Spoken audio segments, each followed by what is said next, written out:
진짜 외롭고 무서웠어요. 처음 사업할 때는요. 갑자기 당일에 잠수 타는 직원으로 피해가 막심했고, 근처에 경쟁업체가 들어왔는데 속수무책을 느끼고 인생이 다시 망할지도 모른다는 위기감이 들었었어요.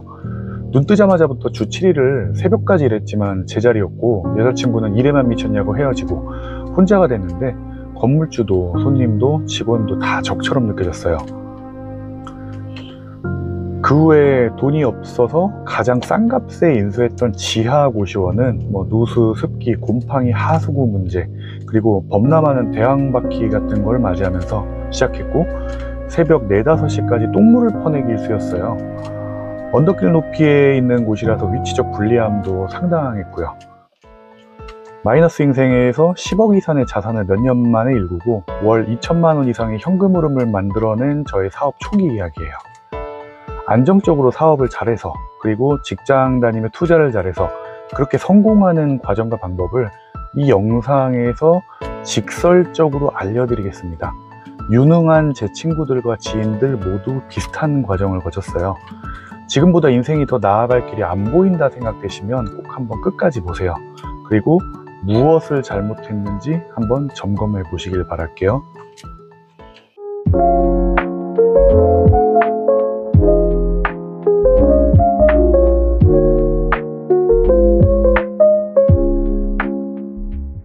매달 저축 얼마나 하고 계세요?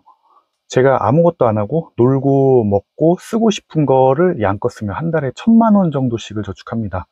저는 아이러브 고시원이라는 고시원 카페에서도 거의 독점적인 활동을 해왔고, 블로그에도 많은 글들과 인증이 있어요.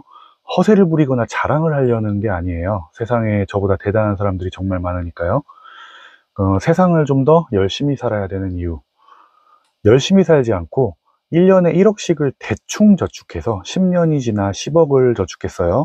제 자산과 합산은 20몇 억이 됐다고 쳐볼게요. 와우, 대단하죠? 10년 전에 뚝배기 불고기가 5,000원이었는데 지금은 10,000원이에요. 그때보다 서울 아파트가 2배 이상 올랐어요. 그때 월급으로 100만 얼마를 받았는데 지금은 최저임금으로 200만 원이 넘어간다고 하네요.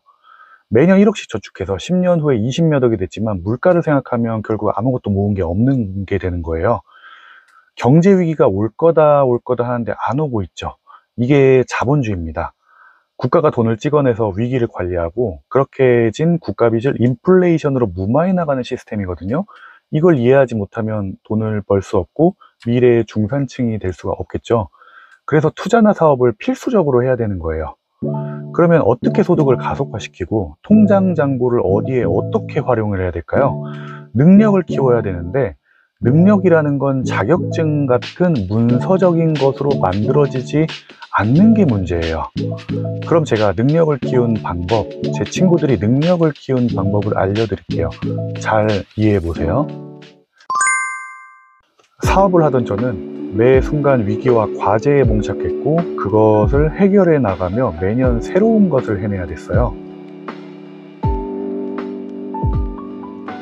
가게를 했을 때는 당일에 잠수 타는 직원 애교고 높은 급여를 주고 채용했는데 주어진 행정 업무만 빨리 했지 연봉만큼의 가치 창출을 하지 못하고, 안 되는 이유만 그럴싸하게 늘어났어요. 직원들이 복지와 권리, 퇴근 시간 타령만 하면서요. 자신이 없으면 이 사업장 안 돌아간다 생각하더라고요.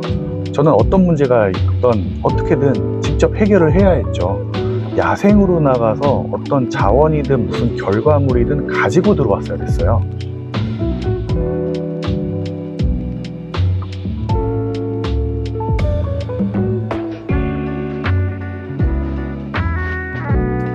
경쟁업체가 떠올랐을 때 손님이 뜸함을 느껴서 할인이나 이벤트를 기획해야 됐고, 팔 수 있는 좋은 자원이 없지만 그래도 팔아야 내가 먹고 사니 마케팅과 여러 구성을 어떤 식으로 해야 할지 고민하면서 매 시간 단위로 광고 페이지도 계속 고치면서 치열하게 장사했어요.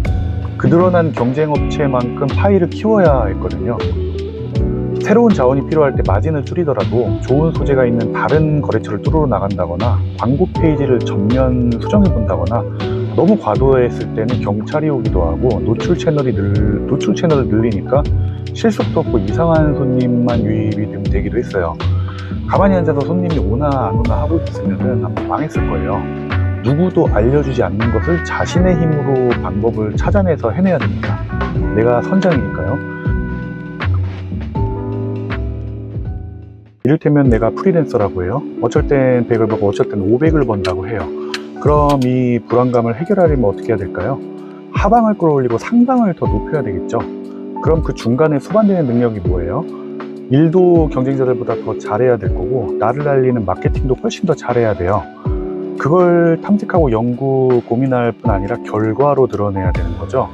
그럼 제가 고시원업을 해요. 상방이 막혀 있는 사업이잖아요. 할 수 있는 방에 한계치가 있으니까. 그래서 교육업이나 인테리어업, 다른 부업 같은 걸로 상방을 높이고, 고시원도 열심히 해서 매년 조금씩 방값을 높이고 있기도 하고, 한 군데를 더 인수하기도 했죠. 더 크게 성장할 다양한 가능성을 염두에 둔 법인이라는 플랫폼도 일단 만들어 놨잖아요. 법인으로 급여를 받는 식으로 하니까 소득이 반토막 났어요. 이걸 또 해결해 나가야 되는 거겠죠. 나중에 법인 대출, 개인 대출 쌍쌍으로 합산해서 제도를 이용해서 크게 점프할 수 있는 방법을 찾아 나가는 또 해결의 과정이에요, 지금. 고시원을 하던 초기에 돈이 없으니까 방을 악착같이 채워야 되잖아요. 방 하나 비면 몇십만 원씩 손해니까 방 바로 채울 폼을 연구해야 되는 거죠. 그리고 뭐 룸 컨디션이 별로다, 디자인이 별로다 하면 마찬가지로 돈이 없으니까 각종 노동도 내가 다 해봐야 했고, 벌려놓은 일 중단할 수 없으니까 며칠이 걸리더라도 어떻게든 마무리를 지어낼 수밖에 없었죠.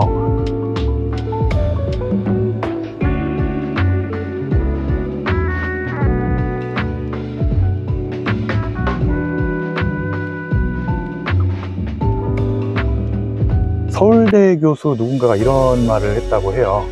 똑같은 서울대생인데 나중에 성공하고 잘 사는 사람과 그냥 보통으로 살아가는 사람들의 차이가, 문제를 직접 어떻게든 풀어나가는 과정들을 거쳤던 환경에 있던 아이가 나중에 성공을 했대요. 제가 성인이 돼서 사회에서 그 과정을 늦게나마 거친 정도예요. 그래서 그때 권리와 복지라는 법의 테두리 밖에서 24시간 내내 뭐 대기하고 쪽잠 자고 CCTV 보면서 뭐 나가고 어렵게 그날 카드값 내고, 나는 그래서 그냥 주던 밥 말아먹고 그랬어요. 한 가게를 맡았을 때 고시원비가 없어서 거기서 뭐 먹고 자고 그냥 그렇게도 살았거든요. 이렇게 순둥순둥하게 다 맡아서 하루 종일 일해주니까 어떻게 돼요? 저한테 사장님이 교대쪽 지점을 내려고 하니 사장역을 해달래요. 사장 타이틀을 달고. 얼마나 좋아요. 내 돈 없이 사장 예행 연습 다 했었죠. 들어보니까 굉장한 경험이었어요. 다른 사람들처럼 퇴근 시간 재고 복지 어쩌고 일은 내가 다 하는데 급여가 적다 이랬으면 제 인생 어떻게 됐을까요? 만약 여러분이 운으로 이런 직함을 달았어도 이걸 해낸 사람과의 격차는 30대 후반에서 40살 정도의 엄청난 차이가 생겨버리는 거예요. 인생을 살아나가면서 의미 없는 것들은 없습니다. 지금까지 들었던 일련의 과정들이 제가 능력을 키운 방법이에요.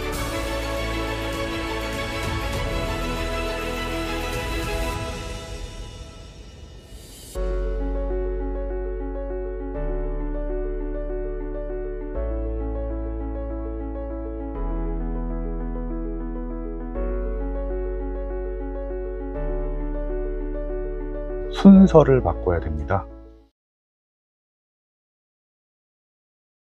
준비하고 시작한다가 아니라 시작하고 보완해 나간다라는 개념이에요.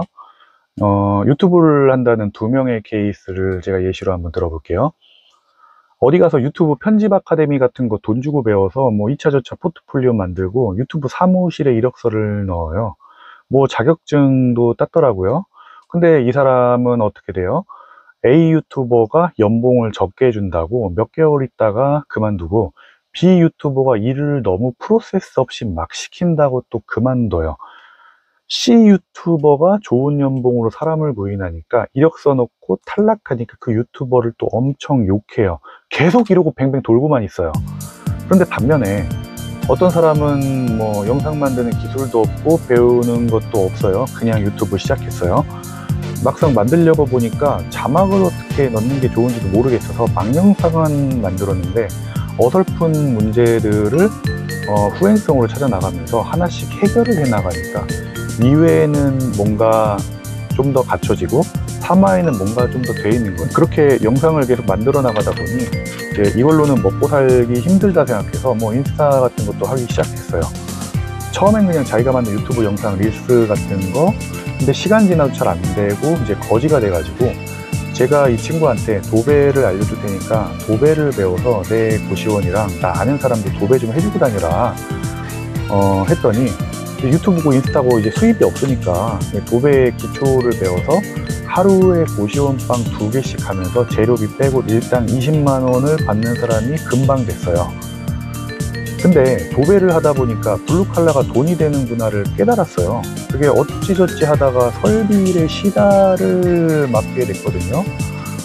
누수 탐지 같은 건데 보통 보일러 먼저 배워오라고 이제 거절을 당했었던 걸로 아는데 어찌저찌 일을 하게 됐어요. 근데 얘가 유튜브하고 인스타를 했다 보니까 그걸 아는 거예요. 오히려 사수한테 일을 짜다주는 상하가 뒤바뀌게 됐어요. 시간이 지날수록. 지금은 돈 엄청 많이 법니다. 한 달에 3천만 원 넘게 벌어요. 보통 사람들이 이상이었다면 어떻게 되죠? 기술을 가르쳐 주니 많이, 돈을 띄어먹니 많이, 인간들이 양아치니 욕만 하고 있겠죠. 그런데 얘는 실패했었잖아요. 유튜브, 인스타. 그런데 그 개념과 시야가 있다 보니까 그게 어느 순간 이렇게 커다란 결과를 가져오더라라는 거예요. 물론 후자처럼 행동해도 잘 안 되는 사람들이 있어요. 그럼 능력이 부족한 것이다. 운도 중요하겠지만 능력으로 그 운의 갭을 해결해 나갈 수 있는 영역이 굉장히 넓습니다. 능력을 키우려면 어떻게 해야 한다? 순서를 바꿔라. 시작을 먼저 하고 선장으로서 주어진 문제를 반드시 해결하고 방법을 찾으면서 계속 나아가라. 그렇게 시간이 쌓이면 능력이 생기고 어느 순간 커다란 결과물로 보상받게 된다는 말이었습니다. 능력이 생기기 전에 30대 초반쯤에 실패해서 빚쟁이가 된 분들도 30대 후반이면 인생 역전에 있을 거예요.